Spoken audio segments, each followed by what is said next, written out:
Assalamualaikum warahmatullahi wabarakatuh.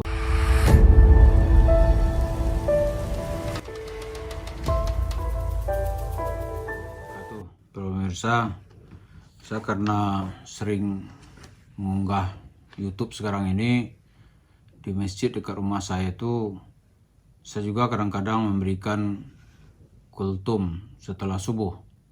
Tadi pagi itu jadwal saya memberikan kultum karena terbiasa mengomentari Yusuf Mansur. Orang-orang bertanya kepada saya, "Pak, kenapa sekarang ini harga-harga naik? Harga apa?" Sebelah. Wah, ini nggak biasa ke pasar nih. Harga daging sudah naik. Di pasar tadinya 120, sekarang naik 125. Nggak tahu, mungkin minggu depan apa naik lagi apa tidak. Dibanding tahun kemarin kita juga sudah naik. Kemudian minyak goreng juga langka. Harganya mahal. Harga biasa mungkin 15 sampai 16 ribu. Sekarang bisa 21 ribu. Terus begitu juga kedelai. Harga tempe sekarang ini sudah mahal. Tahu mahal. Saya sambil berseloroh mengatakan ada dua solusinya sebelum. Yang pertama, kalau kita dengar itu cerita Sumansur sedekah gitu kan. Ya sedekah, selesai itu. Mendengar jawaban itu tuh saya hampir dilemparin loh jemaah. Ini bukan lucu-lucuan Pak, ini cerita serius. Terus kalau kita sedekah tuh apa masalah, selesai? Saya bilang mungkin aja selesai.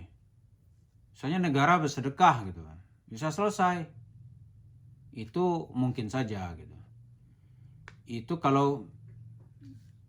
kalau diniatkan menyelesaikan masalah, tapi kan juga harus ada ikhtiar. Sekarang kenapa itu? Bisa nggak dibahas dalam kultum ini? Kenapa semua ini cepat sekali berubah? Saya canda-canda aja. Pertama saya bilang, saya kan nggak ahli ekonomi. Saya kutip-kutip aja lah, saya bilang. Kalau kata Menteri Perdagangan, kedelai susah itu, tempe mahal, naik, harga tahu juga naik, itu karena kita bersaing dengan babi di Tiongkok. Hah? Dengan babi? Iya. Karena ada 5 miliar babi, katanya butuh kedelai juga. Jadi susah kita dapat gitu. Itu juga ada jawaban seperti itu sebenarnya. Tapi itu dibantah oleh pakar ekonomi juga, namanya Riza Ramli. Bukan itu tuh namanya asal mangap. Nggak tahu lah sebenarnya. Kemudian ada juga yang mengatakan begini sebenarnya. Minyak goreng itu susah. Itu karena yang sebelumnya peruntukannya kepada rakyat tuh porsinya sudah tepat. Sekarang mungkin digunakan untuk kualitas ekspor gitu. Jadi bagaimanapun nanti pengalokasian untuk rakyat menjadi berkurang. Maka di mana-mana kita lihat terjadi kesulitan atau kelangkaan minyak goreng. Jadi itu yang saya coba jawaban secara tidak serius. Tapi yang ingin saya tegaskan, ini orang kalau kita bicara sedekah sekarang ini, di mana-mana itu udah langsung alergi gitu. Ini gara-gara cerita Yusuf Mansur yang menyelewengkan ayat-ayat sedekah. Jadi kita bercerita sedekah yang benar, orang marah.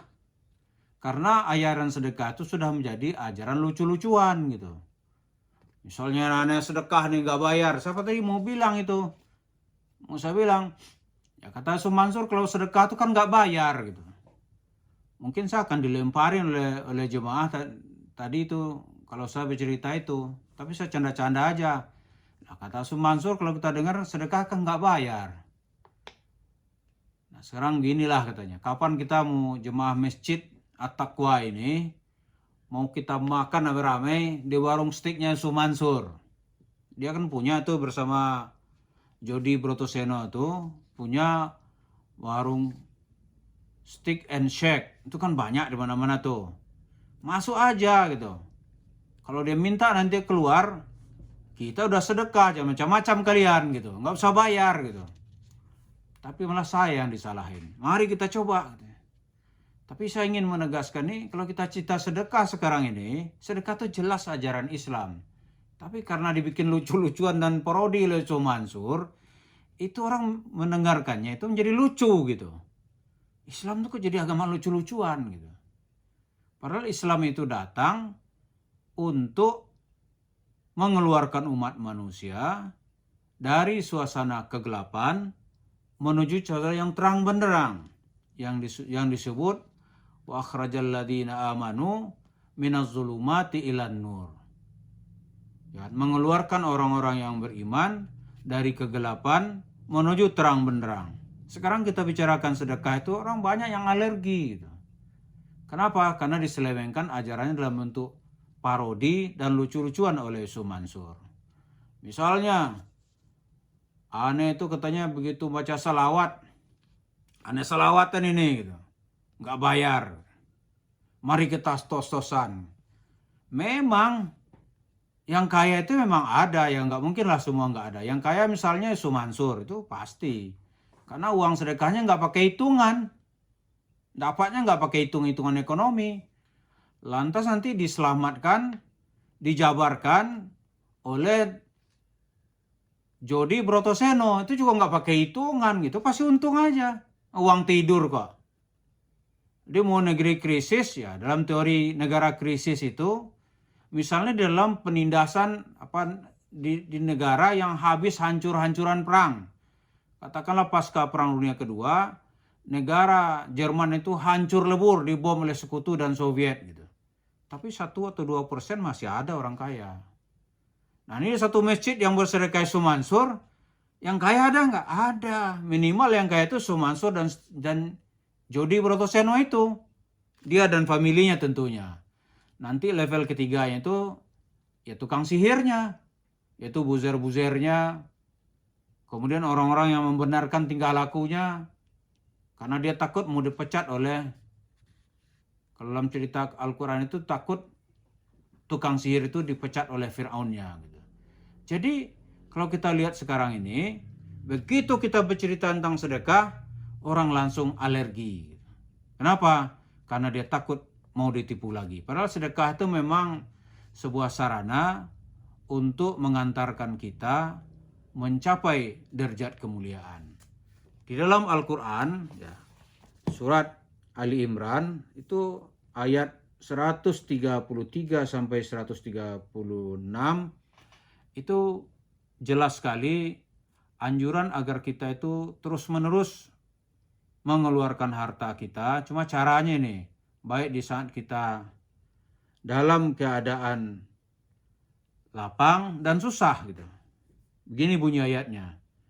Wasari'u ila maghfiratin min rabbikum wa jannatin arduhas samawati wal ardu uiddat lil muttaqin. Bersegeralah. Jadi kalau dalam bahasa Arab tuh, kalau orang berjalan biasa itu disebut dengan ijri, ya kan? Kalau dia berjalan tergesa-gesa itu disebut asri suaya gitu kan, cepatan gitu. Jadi dia cepat, bercepat-cepat menuju ampunan Tuhan. Gitu. Kenapa? Surga Allah itu luasnya, ini luas ya, luasnya seluas langit dan bumi, disediakan bagi orang-orang yang bertakwa. Siapa itu orang-orang yang bertakwa? Di antaranya di sini disebut yaitu orang-orang yang menginfakkan, alladzina yunfikuna fisarra'i wadarra, dalam keadaan lapang dan sulit. Ya, dalam keadaan lapang, suasananya enak, maupun nanti dalam keadaan sulit. Wal kazimina al-ghaiza, kemudian dia bisa menahan marah. Wal afina anin nas, dia bisa memberikan pintu maaf kepada manusia yang bertobat. Baru ini disebut wallahu yuhibbul muhsinin. Jadi jelas para jamaah yang berbahagia, kita membenarkan dalam Al-Quran bahwa sedekah itu atau berinfak, qardan hasanah, berzakat itu akan membuat hidup kita lapang. Tapi bukan seperti cara-cara yang dilakukan oleh Yusuf Mansur. Dia menjadi pencuri di masjid, menyelewengkan uang amanah dari jamaahnya untuk kepentingannya sendiri. Dan barisan kedua dari Mansur itu bernama pengusaha-pengusaha yang ikut menggerombol di sekitarnya. Itulah orang-orang yang juga kita sebut berada pada fi millatin wahidatin. Ya, dia berada dalam saf yang satu, keyakinan yang sama. Mudah-mudahan kita terus-menerus membenarkan pemahaman kita dalam beragama, sehingga kita tidak ikut dalam kehancuran yang dibawa oleh orang yang ingin membawa Islam ini menjadi hancur. Terima kasih. Assalamualaikum warahmatullahi wabarakatuh.